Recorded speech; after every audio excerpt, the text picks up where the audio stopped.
ये फिल्म 2014 में रिलीज हुई थी। ये फिल्म एंथनी डैनियल के द्वारा निर्देशित की गई है।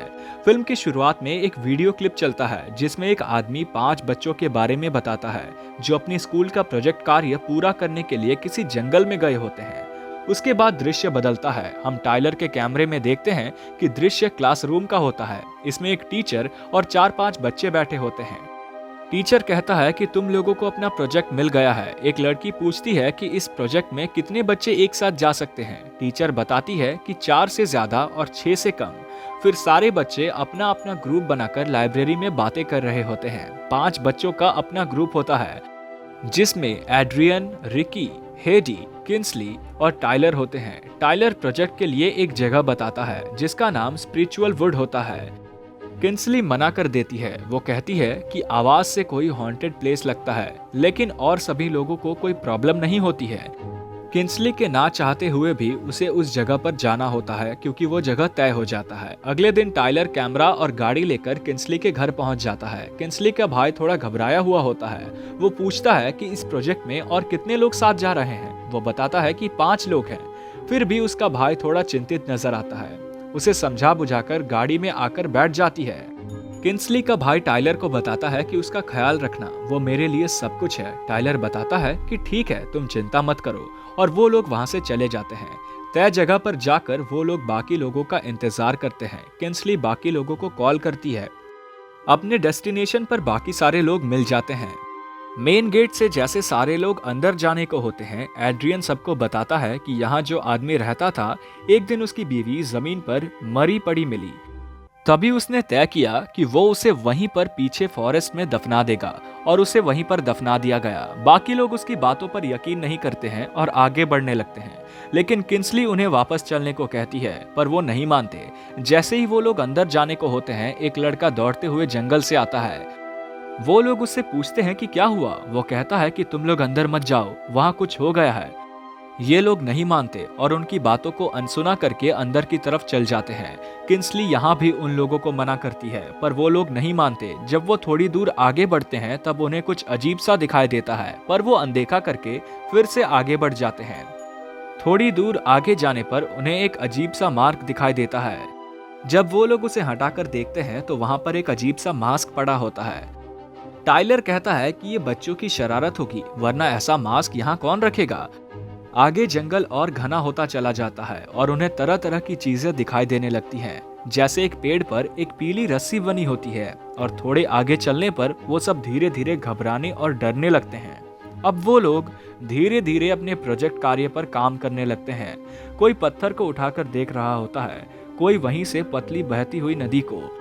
धीरे धीरे सबका डर थोड़ा कम हो रहा है। ठंड पड़ने लगती है और इन सबका डर धीरे धीरे खत्म हो रहा है। सारे हंसी मजाक कर रहे होते हैं, अपने अपने प्रोजेक्ट कार्य पर काम करना शुरू कर देते हैं। धीरे धीरे वे सारे लोग आगे बढ़ जा रहे होते हैं। अब उन्हें थोड़ा यकीन होने लगता है कि वो लोग शायद जंगल में भटक गए हैं, लेकिन अभी कोई घबरा नहीं रहा है। वो लोग वहां पर कुछ ठहरने की जगह को ढूंढ रहे हैं। उनके फोन से नेटवर्क भी गायब हो रहा है। किसी का फोन काम नहीं कर रहा है। अंधेरा धीरे धीरे बढ़ने लगता है। सब लोग अपने अपने कैमरे का लाइट चालू कर देते हैं।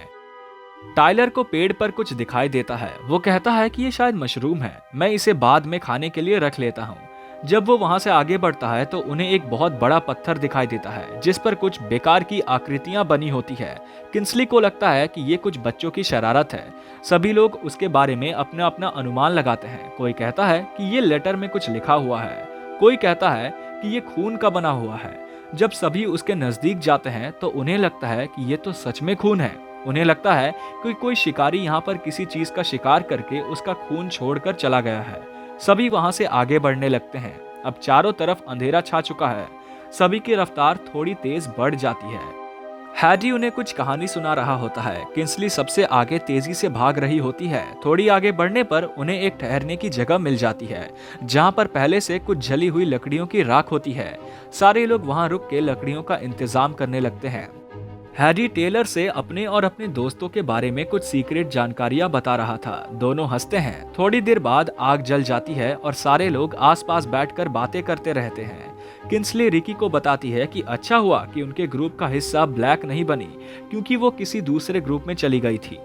वो लोग काफी खुश होते हैं, लकड़ियां जल रही हैं, सभी लोग एक दूसरे से बात कर रहे हैं। थोड़ी देर बाद में वो लोग अपना कैंप लगाकर उसमें बैठ जाते हैं। अचानक पता नहीं क्या होता है जिससे हैडी कैंप से दौड़ते हुए बाहर भागता है। सारे लोग घबरा जाते हैं। कैमरा बंद हो जाता है। कैमरा फिर चालू होता है तो उनके पास एक गुड़िया दिखाई देती है। वो हाथ में लेकर ध्यान से देखते हैं। सारे लोग घबराए हुए हैं। अचानक एक दूसरा कैमरा जमीन पर पड़ा मिलता है। जब टाइलर उसे उठाता है तो उसे देखकर वो लोग बहुत तेजी से चिल्लाकर भागने लगते हैं। उसमें कुछ बहुत ही अजीब रिकॉर्ड होता है। थोड़ी दूर आगे भागने पर देखते हैं कि हैरी जमीन पर बैठा है।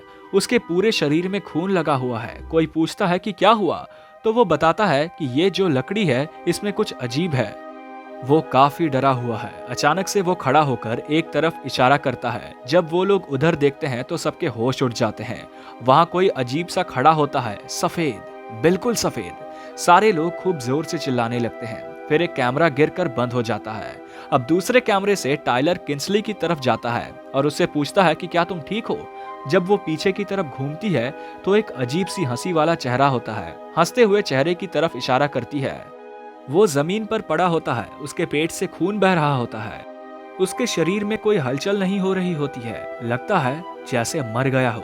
अचानक से एक अजीब से गाने की आवाज आने लगती है। किंसली खुद कैमरा उठाकर चलने लगती है। जब कैमरा आगे बढ़ता है तो एक सफेद सी आकृति अपना हाथ बढ़ाए हुए कैमरे की तरफ आती है। वो कैमरे को पकड़ता है। सब चीज अंधेरा दिखाई देने लगता है। उसके बाद एक रिकॉर्डिंग चलने लगता है जिसमें एक लड़का टाइलर के बारे में बता रहा होता है। वो कहता है कि वो मेरा भाई था और मैं से ही गायब है। वो कहता है कि टाइलर 21 साल का था। उसके बहुत सारे दोस्त हैं। उसके पास अपना खुद का सेलफोन भी था। वो बताता है कि मैंने भी उस जंगल के बारे में कुछ अफवाहें सुनी थी कि लोग वहां जाते हैं और जो लोग वहां रात बिताते हैं उनका कोई पता नहीं चलता है। फिर एक दूसरी रिकॉर्डिंग चलती है जिसमें एक लड़के से उनके बारे में पूछा जाता है कि तुम 5 लड़कों के बारे में जानते हो। वो कहता है कि नहीं, मैं उनके बारे में बात नहीं करना चाहता। शायद वो भी डर रहा है उस जंगल के बारे में बात करने से और उन लोगों के बारे में बात करने से। अंत में उन 5 बच्चों की कुछ तस्वीरें दिखती हैं और इस तरह फिल्म खत्म हो जाती है।